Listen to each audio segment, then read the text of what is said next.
Welcome back. ಈಗ D ಗ್ಯಾಂಗ್ನ ವಿಚಾರವಾಗಿ ಒಂದು ಅಪ್ಡೇಟ್ ಲಭ್ಯವಾಗ್ತಾ ಇದೆ. ನಿನ್ನೆ ಅಷ್ಟೇ ಎಲ್ಲ ಆರೋಪಿಗಳು ಪರಪ್ಪನ ಅಗ್ರಹಾರ ಕೇಂದ್ರ ಕಾರಾಗೃಹಕ್ಕೆ ಶಿಫ್ಟ್ ಆಗಿದ್ರು. ಈಗ ನಟ ದರ್ಶನ್ ಹಾಗೂ ಗ್ಯಾಂಗ್ನಿಂದ ರೇಣುಕಾಸ್ವಾಮಿ ಕೊಲೆಯಾದ ಪ್ರಕರಣಕ್ಕೆ ಸಂಬಂಧಪಟ್ಟಂತೆ ಆರೋಪಿಗಳ ಹೆಸರಲ್ಲಿ ಹೊಸ ಸಿಮ್ ಕಾರ್ಡ್ ಖರೀದಿ ಮಾಡೋದಕ್ಕೆ ಮುಂದಾಗಿದ್ದಾರೆ.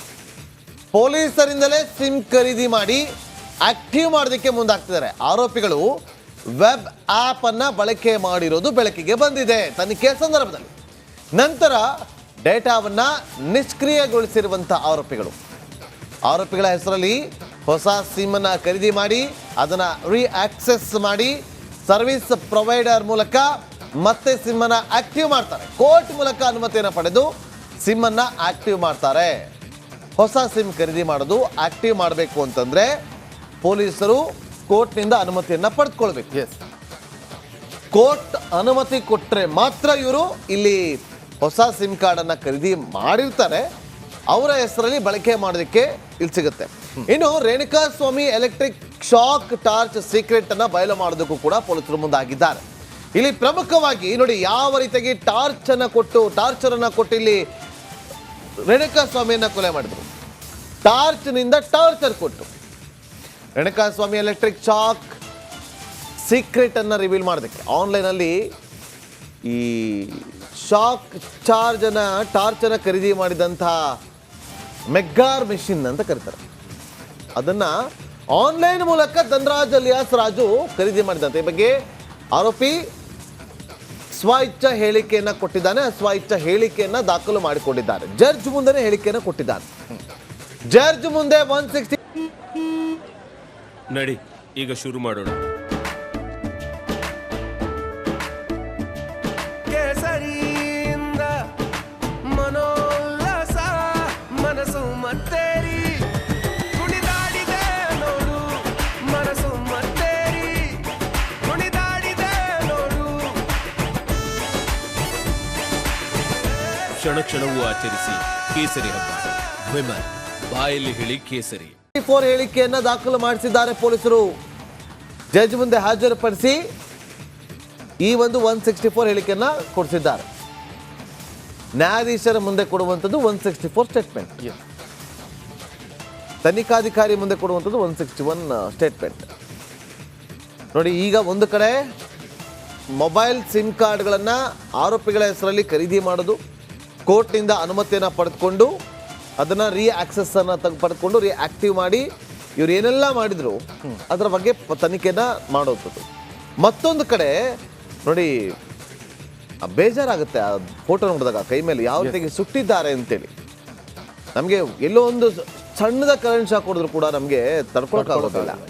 ಅಂಥದ್ರಲ್ಲಿ ಇವರು ಶಾಕ್ ಮೇಲೆ ಶಾಕ್ ಕೊಟ್ಟು ಚಿತ್ರಹಿಂಸೆ ಕೊಟ್ಟಿದ್ದಾರೆ. ನೋಡಿ, ಯಾರ್ಯಾರು ನಿನ್ನೆ 4 ಜನ ಹೋದ್ರು: ದರ್ಶನ್, ಪ್ರದೋಷ್, ವಿನಯ್, ಧನರಾಜ್. 6106 ದರ್ಶನ್, 6107 ಧನರಾಜ್, 6108 ವಿನಯ್, 6109 ಬಂದು ಪ್ರದೋಷ್. ಈ 4ವರೆಗೂ ಕೂಡ ಈ ಕೈದಿ ನಂಬರ್ ಕೊಟ್ಟಿದ್ದಾರೆ. ಎಲ್ಲರನ್ನು ಕೂಡ ಒಳಗಡೆ ಬಿಟ್ಟಿದ್ದಾರೆ ಪರಪ್ಪನ ಅಗ್ರಹಾರ ಕೇಂದ್ರ ಕಾರಾಗೃಹದಲ್ಲಿ.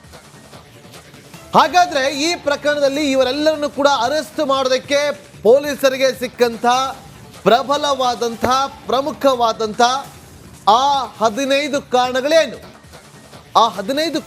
ಅನ್ನೋದನ್ನು ಒಂದೊಂದಾಗಿ ನೋಡ್ತಾ ಹೋಗೋಣ. ಕೊಲೆ ಆರೋಪಿಗಳಿಗೆ ಕಿಂಚಿತ್ತೂ ಕೂಡ ಕಾನೂನಿನ ಬಗ್ಗೆ ಗೌರವ ಇಲ್ಲ. ಇದು ಮೊದಲನೇ ಕಾರಣ. ಕಾನೂನಿನ ಗೌರವ ಇದ್ದಿದ್ರೆ ಇವತ್ತಿಷ್ಟೊಂದೆಲ್ಲ ಆಗ್ತಾರಲ್ಲ. ಎರಡನೇದು, ದರ್ಶನ್ ಹತ್ರ ಇರುವಂತ ಹಣ ಬಲ, ಫ್ಯಾನ್ಸ್ ಬಲ, ಅದನ್ನು ಬಳಸಿಕೊಂಡು ಕೃತ್ಯವನ್ನ ಬೆಸಗಿದ್ದಾರೆ. ಏನ್ ಬೇಕಾದ್ರೂ ಹೊರಗಡೆ ಬರ್ಬೋದು ಎನ್ನುವಂತ ಒಂದು ನಿರೀಕ್ಷೆಯನ್ನು ಇಟ್ಕೊಂಡಿದ್ರು. ಇನ್ನೊಂದು, ಚಿತ್ರಹಿಂಸೆಯನ್ನ ನೀಡಿ ಕೊಲೆ ಮಾಡಿದ್ದಾರೆ. ಸಾಕ್ಷ್ಯ ನಾಶ ಮಾಡುವಂತ ಪ್ರಯತ್ನ ಕೂಡ ನಡೆದಿದೆ. ನಾಗೇಂದ್ರ ಬಾಬು, ಪ್ರಯತ್ನ ಅಲ್ಲ, ಸಾಕ್ಷ್ಯ ನಾಶ ಪಡಿಸಿದ್ದಾರೆ. ಇನ್ನು ಶವ ಸಾಗಿಸಿ ಸಾಕ್ಷ್ಯ ನಾಶ ಮಾಡಲು ಯತ್ನವನ್ನ ಪಟ್ಟಿದ್ದಾರಂತೆ. ಪ್ರಕರಣದ A1 ಹಾಗೆ A4, A15, A16ಗೆ ಕ್ರಿಮಿನಲ್ ಹಿನ್ನೆಲೆ ಆಲ್ರೆಡಿ ಇದೆ ಅಂತ ಅವರದ್ದು. ಈಗ ನಮ್ಮ ವೀಕ್ಷಕರಿಗೆ 15 ಕಾರಣಗಳನ್ನ ಕೂಡ ನಮ್ಮ ಸ್ಕ್ರೀನ್ ಮೇಲೆ ತೋರಿಸ್ತಾ ಇದ್ವಿ. ನಮ್ಮ ಕ್ರೈಮ್ ರಿಪೋರ್ಟರ್ ನಾಗರಾಜ್ ಹತ್ರ ಹೋಗೋಣ. ನಾಗರಾಜ್, ಕಳೆದ 15 ದಿನಗಳಿಂದ ಈ ಒಂದು ಪ್ರಕರಣದ ಇಂಚಿಂಚು ಮಾಹಿತಿಯನ್ನ ಕೊಡ್ತಾ ಬರ್ತಿದ್ದಾರೆ. ನಾಗರಾಜ್, ಈಗ ತನಿಖೆ ಹೇಗೆ ನಡೆಯುತ್ತೆ, ಪೊಲೀಸರು ಮುಂದೆ ಏನು ಮಾಡ್ತಾರೆ, ವಾಟ್ ನೆಕ್ಸ್ಟ್ ಅಂತ ಬಂದ್ರೆ ನಾಗರಾಜ್?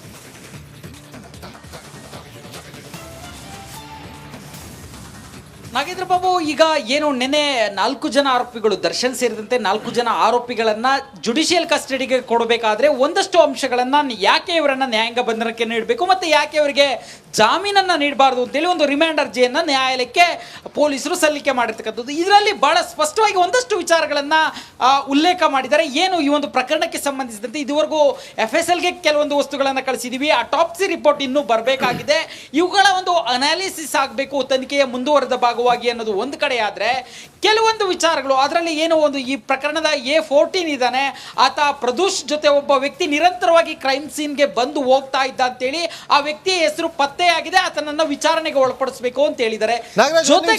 ಸಂಪರ್ಕ ಮಾಡ್ತೀನಿ, ಹಾಗೆ ಸಂಪರ್ಕದಲ್ಲೇ ನೋಡಿ, ಯಾರಿಗೆ ಕಾನೂನಿನ ಮೇಲೆ ಗೌರವ ಇರುತ್ತೋ, ಯಾರಿಗೆ ಕಾನೂನಿನ ಮೇಲೆ ಗೌರವ ಇರುತ್ತೋ ಅದೇ ಕಾನೂನು ಯಾವಾಗಲೂ ಕೂಡ ಶ್ರೀರಕ್ಷೆ ಆಗಿರುತ್ತೆ. ಎಸ್, ಖಂಡಿತ. ಆದ್ರೆ ಇವರಿಗೆ ಕಾನೂನಿನ ಮೇಲೆ ಗೌರವ ಇರಲಿಲ್ಲ.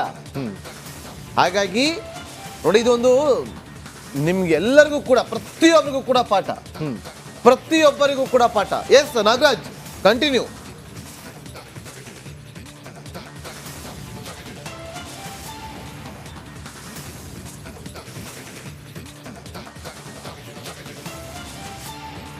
ನಾಗರಾಜ್ ಹೇಳ್ತಾ ಇದ್ರಿ, ಮಾಹಿತಿಯನ್ನ ಕೊಡ್ತಾ ಇದ್ರಿ. ನಮಗಿಲ್ಲಿ ಉದ್ಭವ ಆಗುವಂಥ ಪ್ರಶ್ನೆ, ಒಂದು ಹಣ, ಅಹಂ ಇವೆಲ್ಲ ಇತ್ತು ಅಂತಂದ್ರೆ, ತಲೆ ಮೇಲಿದ್ರೆ ನಮಗೆ ಕಾನೂನಿನ ಬಗ್ಗೆ ಏನೇನಿದೆ ಅನ್ನೋದು ಗೊತ್ತಾಗೋದಿಲ್ಲ. ಹೌದು. ಒಂದು ಅಭಿಮಾನದ ಹುಚ್ಚು, ಎಷ್ಟೋ ಜನ ಅರೆಸ್ಟ್ ಆಗಿರುವಂತ ಆರೋಪಿಗಳು ದರ್ಶನ್ ಮುಖನೇ ನೋಡಿರಲಿಲ್ಲ. ಹೌದು. ಇವತ್ತು ದರ್ಶನ್ಗೋಸ್ಕರ ಮಾಡಿದಂತ ಕೃತ್ಯ, ದರ್ಶನ್ ಜೊತೆಯಲ್ಲಿ ಪೊಲೀಸ್ ವಾಹನದಲ್ಲಿ ಜೈಲ್ಗೆ ಹೋಗಿದ್ದಾರೆ. Yes, continue Nagaraj.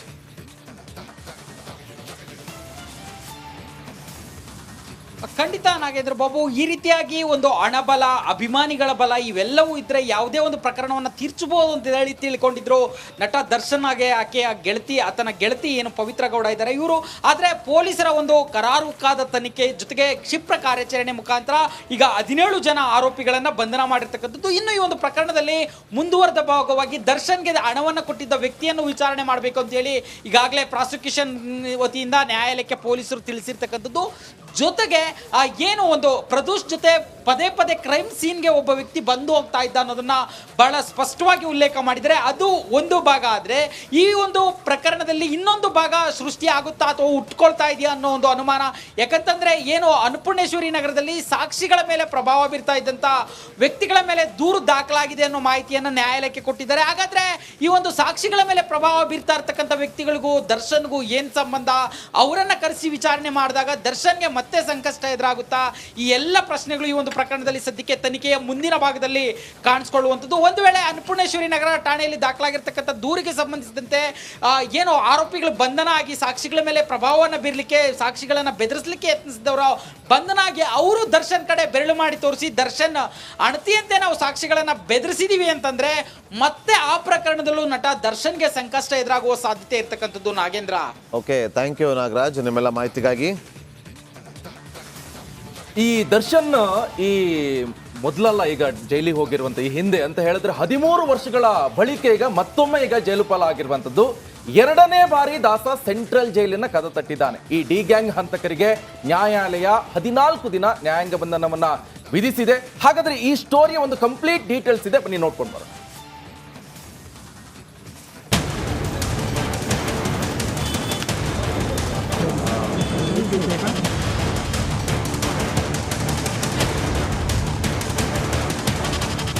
ವರ್ಷ 13 ವರ್ಷಗಳ ಬಳಿಕ ನಟ ದರ್ಶನ್ ಮತ್ತೆ ಪರಪ್ಪನ ಅಗ್ರಹಾರ ಜೈಲು ಸೇರಿದ್ದಾನೆ. ಪತ್ನಿಯ ಮೇಲೆ ಹಲ್ಲೆ ಮಾಡಿ ಸೆರೆವಾಸ ಅನುಭವಿಸಿದ್ದ ದಾಸ ಇವತ್ತು ಕೊಲೆ ಕೇಸ್ನಲ್ಲಿ ಜೈಲು ಪಾಲಾಗಿದ್ದಾನೆ. ರೇಣುಕಸ್ವಾಮಿಯ ನೆತ್ತರು ಹರಿಸಿದ ಡಿ ಗ್ಯಾಂಗ್ ಕಂಬಿ ಹಿಂದೆ ಮಂಡಿಯೂರಿ ಕುಳಿತಿದೆ.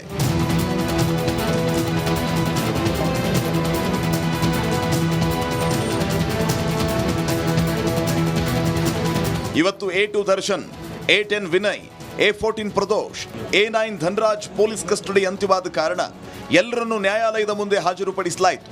4 ಆರೋಪಿಗಳಿಗೆ ಕೋರ್ಟ್ 14 ದಿನ ನ್ಯಾಯಾಂಗ ಬಂಧನ ವಿಧಿಸಿದೆ.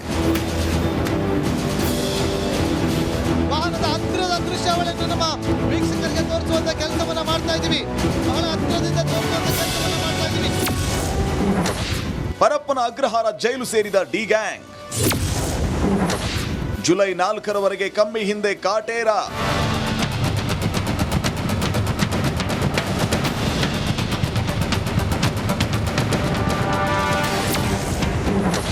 ದರ್ಶನ್ ಸೇರಿ 4 ಆರೋಪಿಗಳನ್ನ 5ನೇ ACMM ನ್ಯಾಯಾಲಯದ ಮುಂದೆ ಹಾಜರುಪಡಿಸಲಾಯಿತು.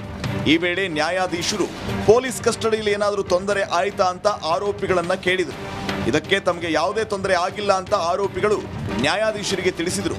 ಬಳಿಕ SPP ಪ್ರಸನ್ನಕುಮಾರ್ ರಿಮ್ಯಾಂಡ್ ಅರ್ಜಿಯನ್ನ ಸಲ್ಲಿಸಿದರು. ನಂತರ ದರ್ಶನ್ ಪರ ವಕೀಲರ ಬದಲಾವಣೆ ಬಗ್ಗೆ ತಿಳಿಸಲಾಯಿತು. ದರ್ಶನ್ ಪರ ಪ್ರವೀಣ್ ತಿಮ್ಮಯ್ಯ ವಕಾಲತ್ತು ವಹಿಸಿದ್ರು. ಇದಾದ ಬಳಿಕ ದರ್ಶನ್ ಸೇರಿ 4 ಆರೋಪಿಗಳನ್ನ 14 ದಿನ ಅಂದ್ರೆ ಜುಲೈ 4ನೇ ತಾರೀಕಿನವರೆಗೆ ನ್ಯಾಯಾಂಗ ಬಂಧನ ವಿಧಿಸಿ ನ್ಯಾಯಾಲಯ ಆದೇಶವನ್ನ ಹೊರಡಿಸಿತು.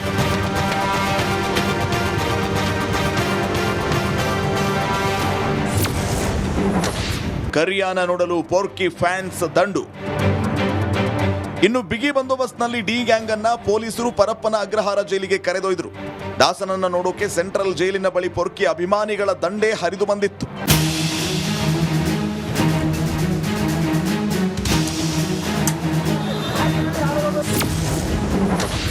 ಜೈಲು ಪಾಲಾದ ಸಾರಥಿಗೆ ಕೈದಿ ನಂಬರ್. ಪರಪ್ಪನ ಅಗ್ರಹಾರ ಜೈಲು ಸೇರಿದ ಆರೋಪಿ ನಟ ದರ್ಶನ್ಗೆ ಜೈಲು ಸಿಬ್ಬಂದಿ 6106 ಕೈದಿ ನಂಬರ್ ಅನ್ನ ನೀಡಿದ್ದಾರೆ. ಧನ್ರಾಜ್ಗೆ 6107, ವಿನಯ್ಗೆ 6108, ಪ್ರದೋಷ್ಗೆ 6109 ನಂಬರ್ ಅನ್ನ ಕೊಟ್ಟಿದ್ದಾರೆ.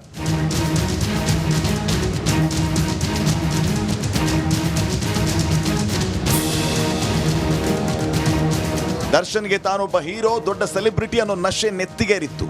ದರ್ಶನ್ ಪಟಾಲಂಗಳಿಗೆ ನಾವೇನೇ ಮಾಡಿದ್ರು ನಡೆಯುತ್ತೆ ಅನ್ನೋ ಅಹಂ ಆವರಿಸಿತ್ತು. ಜೈಲು ಪಾಲಾದ ಮೇಲಾದ್ರೂ ಈ ಪುಡಾಂಗ್ ಗ್ಯಾಂಗ್ನ ಕೊಬ್ಬು ಕಮ್ಮಿ ಆಗುತ್ತಾ ಅನ್ನೋದನ್ನ ಕಾಲವೇ ಉತ್ತರಿಸಬೇಕು. Bureau report, republic Kannada. ಇನ್ನು ಈ ಕಾಟೇರ ಗ್ಯಾಂಗ್ಗೆ ರೇಣುಕಾಸ್ವಾಮಿ ಕೊಲೆ ಕೇಸೇ ಈಗ ಉರುಳಾಗ್ತಾ ಇರುವಂತದ್ದು. ತನಿಖೆ ವೇಳೆ ಪೊಲೀಸರಿಗೆ ಸಿಕ್ಕಿದೆ ಮಹತ್ವದ ಸಾಲು ಸಾಲು ಸಾಕ್ಷಿಗಳು. FSL ಟೀಮ್ ಪರಿಶೀಲನೆ ವೇಳೆ ಸ್ಫೋಟಕ ವಿಚಾರಗಳು ಕೂಡ ಈಗ ಬೆಳಕಿಗೆ ಬಂದಿದೆ. ಈ ಸಾಕ್ಷ್ಯಗಳು ಕೇಸ್ನಲ್ಲಿ ಎಷ್ಟು ಇಂಪಾರ್ಟೆಂಟ್ ಆಗುತ್ತವೆ ಹಾಗಾದ್ರೆ? ರಿಪಬ್ಲಿಕ್ ಕನ್ನಡದಲ್ಲಿ ದರ್ಶನ್ ಕುರಿತ ಎಕ್ಸ್ಕ್ಲೂಸಿವ್ ಡೀಟೇಲ್ಸ್ ಇದು. ದರ್ಶನ್ ಈಗಾಗಲೇ ಜೈಲು ಕಂಬಿಯನ್ನು ಎಣಿಸ್ತಾ ಇದ್ದಾರೆ. ಈ ಬಗ್ಗೆ ಈಗ ರೇಣುಕಾಸ್ವಾಮಿ ಕೊಲೆ ವಿಚಾರಕ್ಕೆ ಸಂಬಂಧಪಟ್ಟಂತೆ ಈ ಸಾಕ್ಷ್ಯಾಧಾರಗಳನ್ನ ಕಲೆ ಹಾಕ್ತಾ ಇದ್ದಾರೆ ಪೊಲೀಸರು. ಬಹಳ ಇಂಪಾರ್ಟೆಂಟ್ ಸಾಕ್ಷಿಗಳನ್ನು ಕೂಡ ಕಲೆ ಹಾಕಿದ್ದಾರೆ. ಈ ಬಗ್ಗೆ ಒಂದು ಎಕ್ಸ್ಕ್ಲೂಸಿವ್ ಡೀಟೇಲ್ಸ್ ಕೂಡ ನಿಮ್ಮ ರಿಪಬ್ಲಿಕ್ ಕನ್ನಡದಲ್ಲಿ. ಮತ್ತೊಂದು ವಿಚಾರ, ಈಗ ಆರೋಪಿಗಳು ಧರಿಸಿದಂತಹ ಬಟ್ಟೆ ಮೇಲೆ ರೇಣುಕಾಸ್ವಾಮಿಯ ರಕ್ತದ ಕಲೆ ಇತ್ತು. ಆ ಬ್ಲಡ್ ಸ್ಯಾಂಪಲ್ ಅನ್ನ ಪಡೆದುಕೊಂಡು ಪೊಲೀಸರು FSLಗೆ ಕಳಿಸ್ಕೊಟ್ಟಿದ್ದಾರೆ. ಸೋಕೋ ಟೀಮ್, ಎಲ್ಲರೂ ಕೇಳ್ತಾರೆ ಏನಿದು ಸೋಕೋ ಟೀಮ್ ಅಂತೇಳಿ. ಏನಿದು ಸೋಕೋ ಅಂತಂದ್ರೆ FSL ಅಂದ್ರೆ ಫೋರೆನ್ಸಿಕ್ ಲ್ಯಾಬ್ ಅಂತ ಕರಿತೀವಿ. ಸೋಕೋ ಅಂದ್ರೆ ಏನು? ಸೀನ್ ಆಫ್ ಕ್ರೈಮ್ ಆಫೀಸರ್ ಅಷ್ಟೇ. Scene of crime officer team. Raghavendra, Keshav, Murthy, Nikhil Nayak, Karthik ಬಟ್ಟೆಗಳ ಮೇಲೆ ರೇಣುಕಾಸ್ವಾಮಿಯ ರಕ್ತದ ಕಲೆಗಳು ಸಿಕ್ಕಿದೆ. ಮರ್ಡರ್ ಆದ ಸ್ಥಳ, ಅವರು ಕೊಲೆ ಮಾಡೋದಕ್ಕೆ ಬಳಕೆ ಮಾಡಿದಂಥ ವಸ್ತುಗಳು, ಆಯುಧಗಳು, ಅವರು ಬಳಸಿದ್ದಂಥ ವಾಹನದಲ್ಲೂ ಕೂಡ ರೇಣುಕಾಸ್ವಾಮಿಯ ಬ್ಲಡ್ ಸ್ಯಾಂಪಲ್ ಸಿಕ್ಕಿದೆ. ರಕ್ತದ ಮಾದರಿ ಪತ್ತೆ ಆಗಿದೆ. ದರ್ಶನ್ ಬಟ್ಟೆಗಳ ಮೇಲೆ ಪತ್ತೆ ಆಗಿಲ್ಲ ರೇಣುಕಾಸ್ವಾಮಿಯ ರಕ್ತದ ಕಲೆ, ರಕ್ತದ ಮಾದರಿ. ದರ್ಶನ್ ಬಟ್ಟೆ ಮೇಲೆ ಪತ್ತೆ ಆಗಿಲ್ಲ, ಆದರೆ ಇನ್ನುಳಿದ ಆರೋಪಿಗಳಲ್ಲಿ ಪತ್ತೆ ಆಗಿದೆ.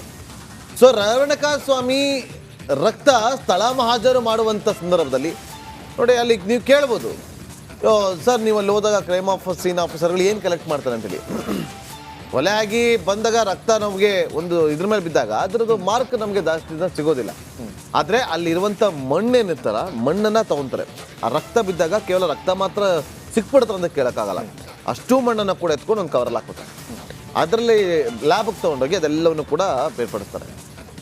ಎಲ್ಲ ಅನ್ಕೊಂಡಿದ್ರು ಏನಕ್ಕೆ ಬಟ್ಟೆನ ಸೀಸ್ ಮಾಡ್ತಾವ್ರೆ, ಎಲ್ಲರ ಮನೆಗೂ ಹೋಗಿ ಅವ್ರು ಹಾಕಿದ ಬಟ್ಟೆಗಳನ್ನ ಸೀಸ್ ಮಾಡ್ತಾರೆ. ಇದೇ ರೀಸನ್.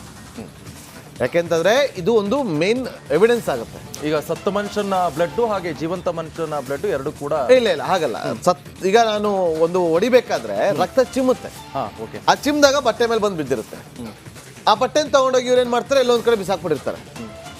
FSL ಟೀಮ್ ಬಂದು ಆ ಜಾಗದಲ್ಲಿ ಆ ರಕ್ತನ ಎತ್ಕೋತಾರೆ, ಅಂದರೆ ಬ್ಲಡ್ ಸ್ಯಾಂಪಲ್ನ ಕಲೆಕ್ಟ್ ಮಾಡ್ಕೊಳ್ತಾರೆ. ಕೊಲೆ ಆದಂಥ ವ್ಯಕ್ತಿಯ ಬ್ಲಡ್ ಸ್ಯಾಂಪಲ್ನ ಕಲೆಕ್ಟ್ ಮಾಡ್ಕೊಳ್ತಾರೆ. ಪೊಲೀಸ್ನವ್ರು ಹೋಗಿ ಇವನು ಬಟ್ಟೆಯಲ್ಲಿ ಬಿಸಾಕಿರ್ತಾನಲ್ಲ ಆ ಬಟ್ಟೆನ ತಗೊಂಡ್ಬರ್ತಾರೆ. ಆ ಬಟ್ಟೆ ಮೇಲಿರುವಂಥ ಬ್ಲಡ್ ಮತ್ತೆ ಇಲ್ಲಿ ಸ್ಯಾಂಪಲ್ ಏನು ಕಲೆಕ್ಟ್ ಮಾಡಿರ್ತಾರಲ್ವಾ ಅದೆರಡನ್ನು ಕೂಡ ಮ್ಯಾಚ್ ಮಾಡ್ತಾರೆ. ಹೀಗೆ ಮ್ಯಾಚ್ ಮಾಡಿದಾಗ ಇಷ್ಟು ಜನರದ್ದು ಸಿಕ್ಕಿದೆ. ದರ್ಶನ್ ಬಟ್ಟೆ ಮೇಲೆ ಬ್ಲಡ್ ಸ್ಯಾಂಪಲ್ ಇಲ್ಲ ಅಂತೇಳಿ. ಎಸ್, ಇನ್ನೊಂದು ಅಪ್ಡೇಟ್ಸ್ ಬರ್ತಾ ಇದೆ. ಕೆಟ್ಟ ಮೇಲೆ ಬುದ್ಧಿ ಬಂತು ಅನ್ನೋಂಗಾಯ್ತು ಈಗ ದರ್ಶನ್ ಪರಿಸ್ಥಿತಿ. ದಾಸ ಸ್ಟೋರಿ ಪೊಲೀಸರ ಮುಂದೆ ನಟ ದರ್ಶನ್. ಇದು ದಾಸನ ಸ್ಟೋರಿ ಯಾವ ರೀತಿ ಆಗಿದೆ ಅಂತ ಹೇಳಿದ್ರೆ ಕೆಟ್ಟ ಮೇಲೆ ಬುದ್ಧಿ ಬಂತು ಅಂತ ಹೇಳ್ತಾರಲ್ಲ ಹಾಗಾಯ್ತು. ಪಶ್ಚಾತ್ತಾಪದ ಮಾತುಗಳನ್ನ ಆಡಿದ್ದಾನೆ ದಾಸ.